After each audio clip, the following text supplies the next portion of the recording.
Back in 2013, I lost a lot of weight very, very quickly and developed an eating disorder of anorexia. And then that started to slowly progress into bulimia when I started to experience some aspects of extreme hunger. Bulimia then further progressed into binge eating disorder. At this time, I literally had no idea what the hell was going on. I was just starving for food and I could not stop thinking about food. I thought I was addicted to food. Over that time, I continuously tried to restrict myself because I thought I was going insane and I thought I had a food addiction problem. I was scared that I was going to go further and further into this and gain even more weight. However, later did I realise that this was actually me experiencing extreme hunger. After years of kind of researching and going into this and taking my recovery seriously, I decided to honour my extreme hunger and go all in. So whether or not right now you're right at the beginning of your journey, you're experiencing extreme hunger, maybe you've not even heard of extreme hunger, or maybe you've just completely gone all in and you started to really honour your extreme hunger. Wherever you are on this journey, I know how scary and overwhelming and lonely it is because you actually feel like you're going partly insane and that there's something wrong with you, which, by the way, there is absolutely nothing wrong with you. This is completely normal. In this video, I'm going to share exactly how to deal with extreme hunger, the mental aspects of extreme hunger, what is actually going on, so that you understand why all of this is happening and what to do about it. If you're new around here, hi, my name is Hetty. I'm a personal trainer and an online fitness coach, which I know sounds absolutely crazy when I'm talking about this because personally, I struggled with bulimia and binge eating disorder as well as anorexia. And I struggled with those things numerous times throughout my life. However, part of that time was when I was working in a gym. So I found it very, very triggering to be around the fitness industry and be around people that are wanting to lose weight when I was actually internally struggling with binge eating and bulimia. However, I want this to kind of be a hope for you guys watching. You can get out of it. And honestly, when I was struggling the most with extreme hunger and binge eating, I never thought I would get out of it. I honestly felt like this was just my life and this was my problem, and I almost use this as evidence to prove to myself that this was why I needed to constantly restrict myself, because I had this internal appetite that would just never ever stop and never ever get satisfied. However, use this today as an example that you can get to the other side. Full disclaimer here, I am not a licensed professional when it comes to eating disorders. I fully recovered all by myself. I didn't go to therapy or any eating disorder specialist. And I'm not saying that that is the best way to do things, by all means. You can get help, certainly do. However, most of my recovery actually came from watching people on YouTube, which I think, if anything, take this as an inspiration that if one person can do it, so can you. You can get to the other side where you have a normal, healthy relationship with food. And what this video is all about, I want to inspire and hopefully guide someone on their journey. However, throughout this video, if at any point you find this triggering, feel free to skip this video and switch it off. I really don't want to trigger anybody when it comes to this because I know this is an extremely sensitive subject. Everybody's journey is completely different, and that's simply what I'm going to be sharing, what helped me and what I've learned over the time and through my experience of going all in. I think when you start seeing other people have a normal, healthy relationship with food, it actually helps your subconscious to have more of a healthy, relaxed approach to food. And this is honestly been a game changer with me, with my relationship with food, just seeing how other people interact with food and realise over time that it's a normal part of life. So good. If you're from the UK and you know what Greggs is, you know that it's such a good deal. But I'm sorry, but Greggs cookies are just something else. Comment down below if you prefer Greggs cookies or Subway cookies. This is just a chocolate chip. Look how gooey it is. Firstly, I just want to recap what extreme hunger is, and if you want to know the full in-depth topic of extreme hunger and actually what it is and does it apply to you, I'm going to link my other video I made a few years ago now that I go into a lot more detail about extreme hunger, what it is and what it feels like. So be sure to check that video. I'll link it down below if you want to go into this a little bit further. However, in general, from my experience, extreme hunger is usually what happens after a period of either semi-starvation or calorie restriction period. So this could be either through just an ordinary diet, or this could be, you know, an eating disorder such as anorexia. And this is a period of time where your body has been underfed. It doesn't necessarily mean that you've had to have an eating disorder or had to have anorexia. It could just have been from a very restrictive diet or a period of dieting where you've been eating less calories than what your body needs. And usually what I've found is the more restrictive you have been, sometimes the higher amount of extreme hunger side effects that you will experience. So for example, me going back to 2013 when I developed anorexia, for pretty much the second or third time, I think I was dieting around about 6 to 10 months. I'm not going to dismiss that long period of time, because yes, it is. It's a long period of time for anyone to be under eating massively and to be losing that much weight. However, I do understand that there are a lot of people that have been doing this for years and even longer periods of restriction. Personally, I find that extreme hunger and the amount you've been underfeeding your body and for how long is going to depend on the intensity of your extreme hunger and also how long it kind of lasts for.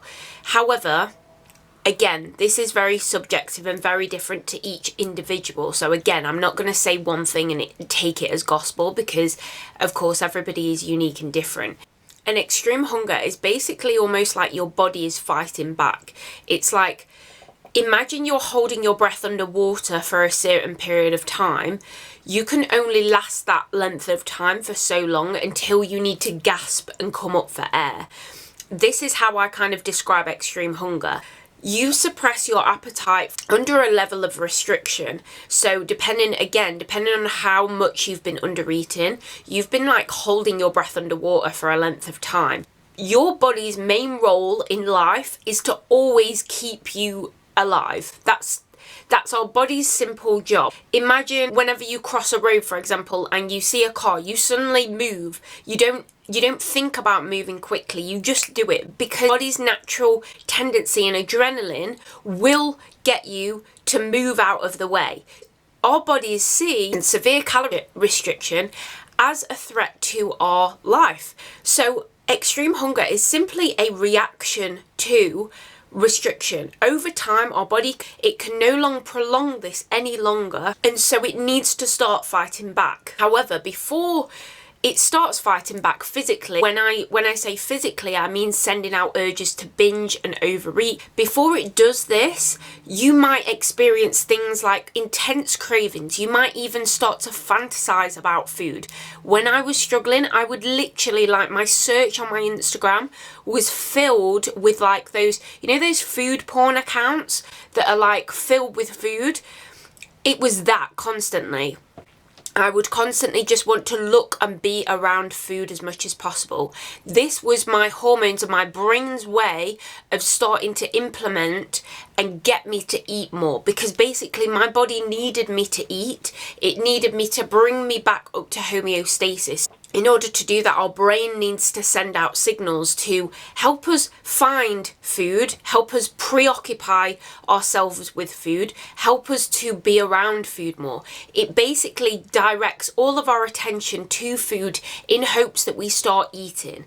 This is our body's natural physiological responses to extreme hunger. When we starve ourselves for a period of time, our body will fight back, and it will fight back so that we eat again, so that we can bring ourselves back up to normality and bring us back to where the body then feels safe again, that we are alive, we're well nourished.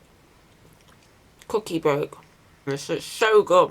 Where the problem kind of lies then with extreme hunger, we've come from a place where we've been massively restricting our food because either we've wanted to lose weight or we've been trying to look a certain way. The problem comes with what our minds tell us. It's like our body wants one thing, however our minds do the exact opposite, because it's our minds that judge us for how much what we choose to eat, and that's what starts putting back into place the levels of restriction.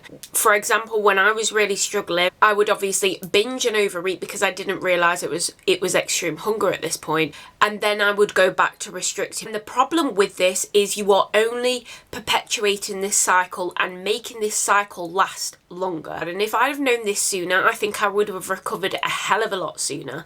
I struggled with it for 9 years, and honestly I was stuck in that binge restrict cycle for absolutely ages, and it felt like I was a food addict. The main thing that I would kind of take away from this is the more you restrict, the more your body is going to push you to binge and overeat and focus so much on food. If you are currently trying to restrict yourself whilst experiencing extreme hunger, whether that be mental hunger, physical hunger, those cravings and those intense strong desires to overeat, they are only going to last longer, and they're only going to get more and more intense. From my personal point of view, the more I restricted, the more I would want to binge, the more I would fantasize about food, the more I would just constantly think about food and thinking. Honestly, it got to a point where I would literally go to bed thinking if I could eat anything tomorrow, I would eat this, and I would literally fantasize about all the food that I could eat. When kids my age, when I was like 18, 19, were going out and having sex and like fantasizing about guys that they liked, and there I was fantasizing about food. Like, I was like, this is not normal, like what is wrong with me? And then obviously that kind of belief that I had about myself, I thought something was wrong with me, and I thought, do you know what, this is why I need to restrict, because clearly I'm addicted to food. I have got a problem that nobody else has got, and it felt like I need to get a grip on this. I need to restrict myself more, because if I don't, I'm going to just eat my way into oblivion. And that is the point I kind of want to just address. If you are currently struggling with this, think to yourself now, how long have you been restricting yourself for? How much have you been restricting yourself? Maybe you've not even been counting calories or anything like that. Maybe you've just been constantly telling yourself, I can't eat that, I can't eat that, I can't eat that. Over time, that's going to gradually build up, and our bodies can only prolong this for so long until it's going to fight back. Ask yourself, how long have you been doing this for? How long have you been restricting yourself for? And to what degree? Have you been constantly dieting for a long time? Have you been constantly cutting down your calories or cutting out food groups? So kind of think about that, and know even if you've had binge episodes in between then, you're still depriving yourself mentally. It's like you're not allowing yourself to kind of fully live. So I would say even if you've been binge eating but then going back to restriction, that's still not a good enough time to kind of get back into balance. So like I was saying, I feel like the problems lie with extreme hunger and going all in is when we are constantly battling our mind and judging ourselves by how much we've eaten. But actually, if we allow our bodies to do its thing, our bodies want to take care of us. Our bodies don't want us to be severely overweight. Our bodies don't want to be either extreme. You've been trying to restrict yourself.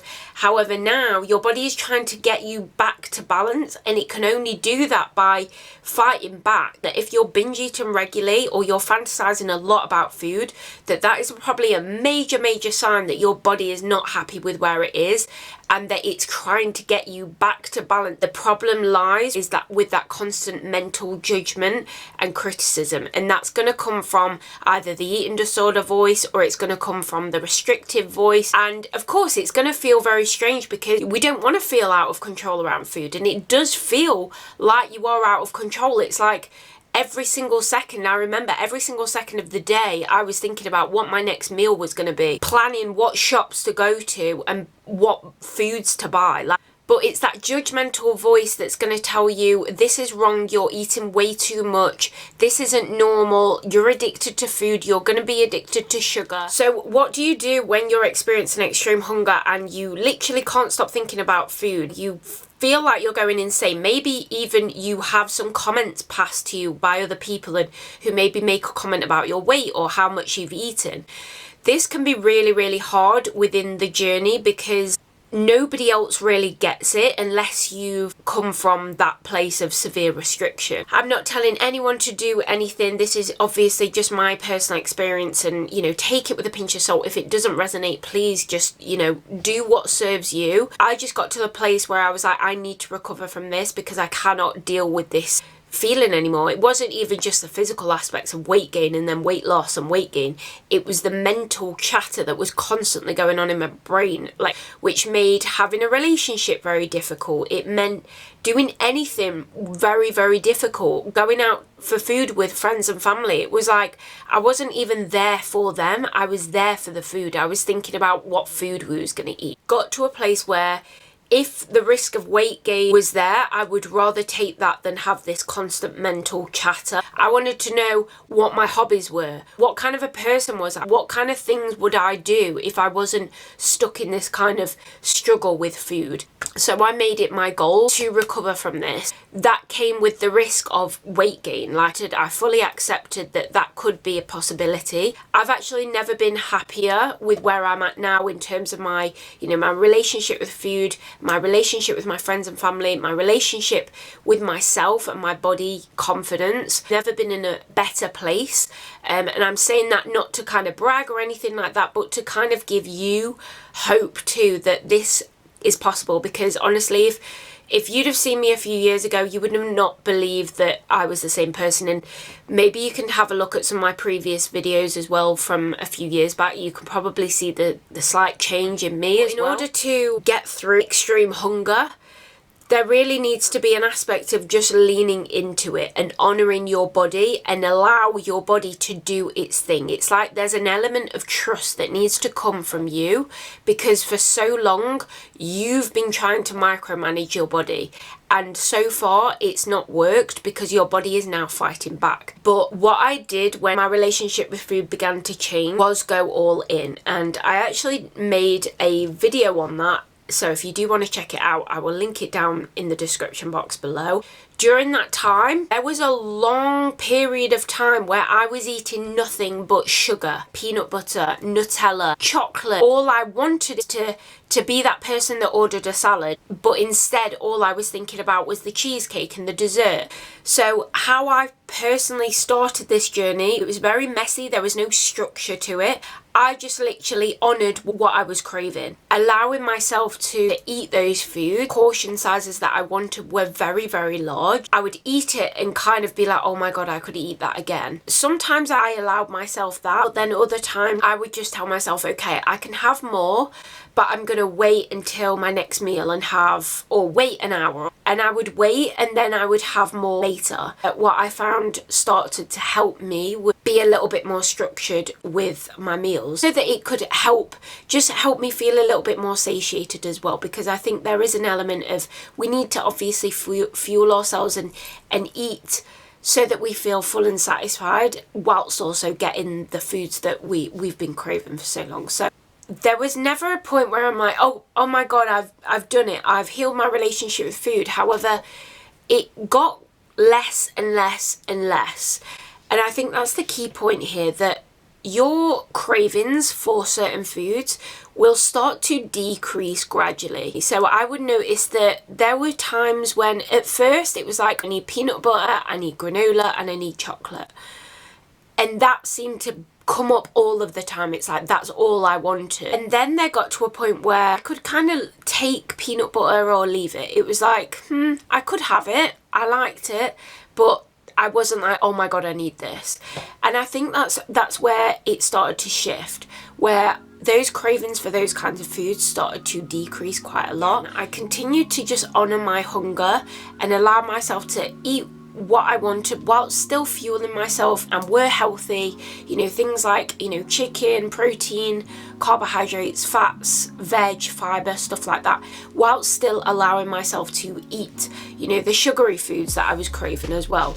The cravings for those food and the extreme hunger actually started to fade more and more, which meant that I was no longer thinking about food all of the time. Got to a place where, I enjoyed food, but there was a point where I could eat something and be like, I think I'm done with this. Like, I'm not going to eat until I feel full, until I feel physically sick, which is where in extreme hunger, I was eating regularly to the point where I was like, oh my God, I feel so full. However, I got to the place where that extreme hunger symptoms started to fade. The desire to overeat to that extreme decreased even more.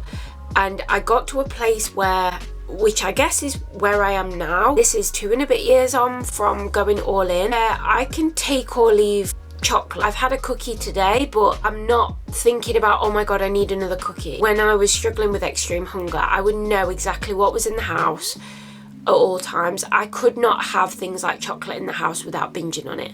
Right now, I think I've got like 3 bars of chocolate in the house that have been there in like over a week now. Like, I'm not thinking about, oh my God, when can I eat that? It's just there. That's the place where you get to when you start to really honour that hunger. You've kind of got to let your body do its thing and trust that your body knows what it's doing. Yes, you're going to gain weight. I'm not even going to lie. If you don't gain weight, then great. However, yes, I gained weight, and there was periods of time where I wanted to diet again, and I didn't enjoy what I looked like, and I was questioning, what the hell am I doing? But your body gets to a place where it stabilizes. Like, I can honestly say I've lost all of, and I don't want to make this about weight, but I've lost all of that weight that I gained. There were times when I wanted to give up. There were times that I just thought, what am I even doing?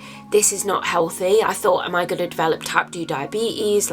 However, I continued to balance both a gentle approach to nutrition as well as honouring my body and its cravings as well. And I say that I know how confusing it is and how scary it is, because you feel like you're just out of control around food. You feel like this is never going to stop. But honestly, from where I am now, you get through it. You literally get to the other side, and I am a completely different person to where I was back then. I've reconnected to who I am truly, my hobbies. I'll put this out there. I am a foodie. Like, I absolutely love food, and I've realised that is a huge passion of mine. I enjoy travel and try new foods. However, I enjoy it as a pleasure, kind of like a hobby. I do not enjoy it as like this thing that takes over my mind constantly. I have other things that I enjoy and other things that I do with my life. I can manage my relationships better. I can manage my friendships. I can work without thinking about food or binge eating and think I run my own business. Like, all of those kind of things were not possible when I was struggling with binge eating and anorexia and all of those types of eating disorders and disordered eating habits. All of that was not possible because it was just constantly in my mind. But I needed to get through that messy part of just leaning into that extreme hunger, what felt like the endless appetite and this food addiction. I had to lean into that in order to get to this place where my body was happy. And truly, that's what kind of took me to this side. I truly trusted and allowed my body to do its thing for like the first time in years. I started my first diet when I was 7. So I'd never really had a normal relationship with food where I'd just, allowed myself to eat things just because I wanted to eat them. It was always, there was a reason behind it, or it was low calorie or something like that.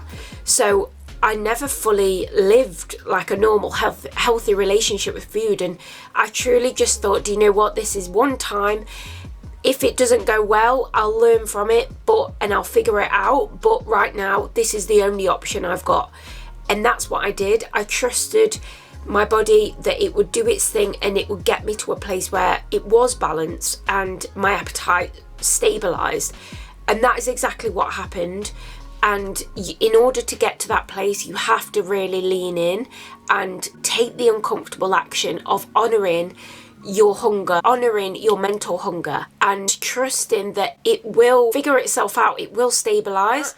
I think in total it has taken me about 2 years to get to this place, but that doesn't mean that that whole 2 years I've gained all of this weight, I've been out of control. It's got easier and easier and easier the more I've kind of stuck at it. I'm going to leave this video here, guys, mainly because I'm losing my voice so bad. If you have any questions or recommendations for other videos, send me those in the comment section down below. I really hope this video has helped.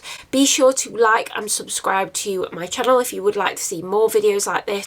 Follow me on Instagram as well. I will leave my handles both down in the description box below. And with that being said, guys, I'll see you in the next video.